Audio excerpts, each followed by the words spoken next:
So, what is happiness? It's something we know in our hearts but often can't grasp in our heads. We say things like happiness is a warm blanket, a sense of purpose, true friends, good food. But these are just the things that make us happy. It doesn't explain happiness itself.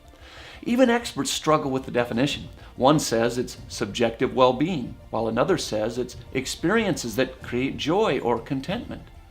I've read dozens of books on happiness, and authors struggle too. Arthur Brooks wrote a book titled Gross National Happiness, but on page 4 he writes, "The harder you think, the less clear the subject becomes." There's a book titled The Happiness Equation, where the author doesn't even offer one sentence defining happiness. If happiness is such a priority, if we're constantly pursuing it, if we're often struggling with unhappiness, at least we should know what we're talking about.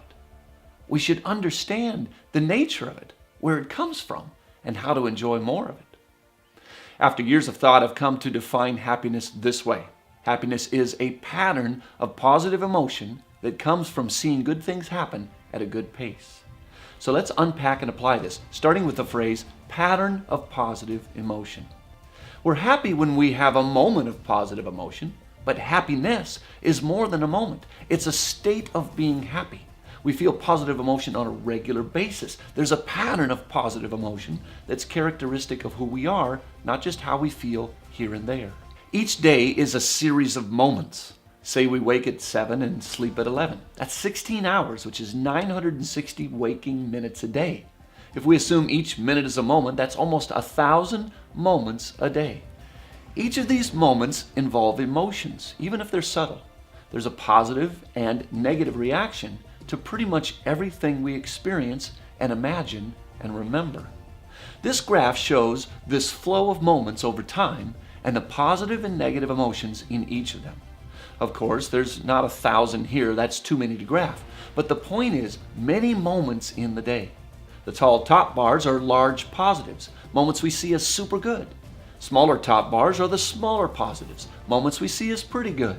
And the tall bottom bars are large negatives. Say we felt deep despair around 11 a.m., then slowly recovered into a mild anxiety, seen in the smaller bottom bars shortly after. This is how the moments play out. The day is a series of experiences and imaginations and memories, each with an emotional measure associated to it. When we say we want happiness, we're looking for positive patterns on this graph. We're looking for a lot of bars on the top and less on the bottom. We evaluate our day as good or bad or fantastic or terrible. What we're really doing is looking back over the bars on the graph and summing it all up. Now, we don't just do this for moments in the day. We stack up the days too, telling ourselves it was a good week or it was a bad week. Weeks extend into months and years, and now we're evaluating our lives, looking for patterns of positive. The pursuit of happiness is a quest to create patterns of positive emotion.